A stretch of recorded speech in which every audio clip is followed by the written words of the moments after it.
This is Benjamin, founder of Farmagain.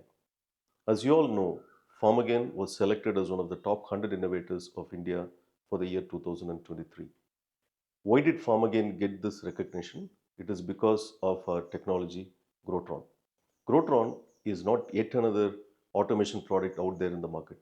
It is a very solid technology built on the principle of enhancing photosynthesis. And it is for this very principle that we also hold the patent. So we have been posting a lot of videos in the recent past, primarily focusing on how to improve productivity in every form. And a lot of you have been viewing these videos, sharing with your friends, and we see a lot of comments, questions coming to those videos.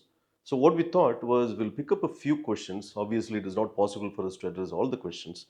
Pick up a few important ones and try to give a technical opinion or expert opinion on those questions. And today we picked up a question which is about why should we not directly irrigate from borewell? So there was a question where the farmer wanted to understand whether it is okay to irrigate straight from the borewell, or like we always suggest, from the borewell take it to a pond and irrigate from the pond, which is the right method. So that's a question that we're trying to address in today's video. So we have talked about pressure in the water line many times. In fact, almost in every video that I post, I have certainly spoken about the importance of pressure in the main line. Now, when you talk about irrigating from borewell directly, you must keep in mind the pressure as the underlying subject. Why should you think about pressure? So now, when you irrigate from borewell, depending on where the borewell is positioned, depending on where the water level is, you may not probably understand in the language of pressure, but all of you certainly would know that if the water level in the borewell is quite high, you tend to get a larger output. And when the water level goes below a certain threshold, the output slows down. So people talk in terms of 1 inch water, 2 inch water, 3 inch water. I mean, we're all familiar with these terms. So what does this really mean? If you get 2 inch water today in the morning, and let's say you get 1 inch water in the afternoon today, that actually means the pressure in the morning was double that of the pressure that you see now. That's exactly what it means. You have to simply understand that there is a huge pressure variation depending on several factors, one of them being the actual level of water in the borewell. The second factor could be the actual voltage. The voltage is high versus the voltage is low. So there could be various factors because of which the output changes, which directly correlates to the change in pressure of the main line. Now, if you now connect back with many of my previous videos, pressure is the holy grail for you to actually guarantee even irrigation across the farm. Because the design itself would have been made for a certain pressure.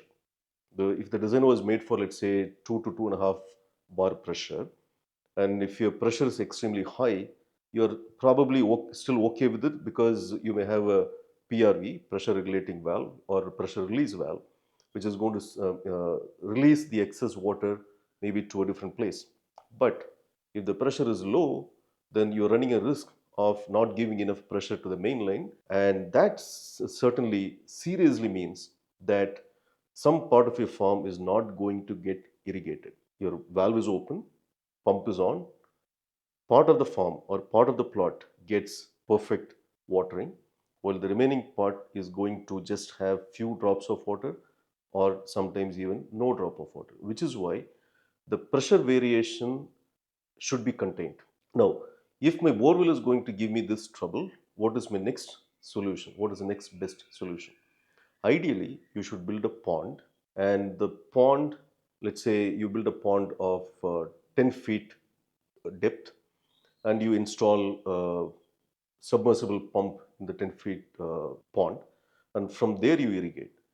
And in that case, you're almost guaranteeing that there is no pressure variation in your mainline pressure because you would have selected a pump of a certain head, which was probably matched for your mainline irrigation pressure. So by which you're actually going to guarantee that the output pressure is almost always the same. And when the pressure is almost same all the time, and because the design was done for a certain pressure range, you are going to actually ensure that every part of the farm got even irrigation.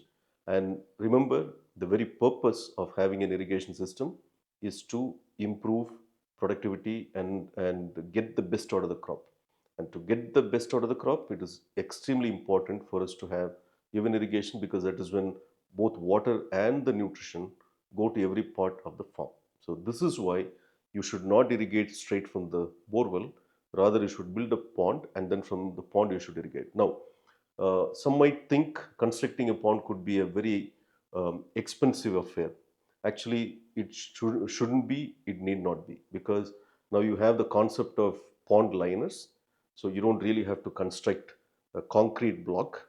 You can just dig with JCBs and lay pond liners, which have a very decent lifespan of 10 to 15 years. So, and they come extremely cheap too.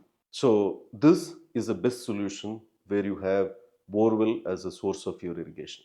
So if you give the right pressure, the plants are going to receive, like I said, the right amount of water and the right amount of nutrition, which is again key for the plants to participate in photosynthesis. And the plants are happy, the planet is happy. I hope you found this information useful about borewell pressure, the need for pond construction, all of that. If you did find it useful and if you have an opportunity to use this information, please do try. And it is a tested and trusted method. You don't really have to try it. It is just going to work. And if you think this is likely to help your friend, please do share with them too. And if you would like to get notified of our videos in advance, please do subscribe. Thank you for watching. Bye bye.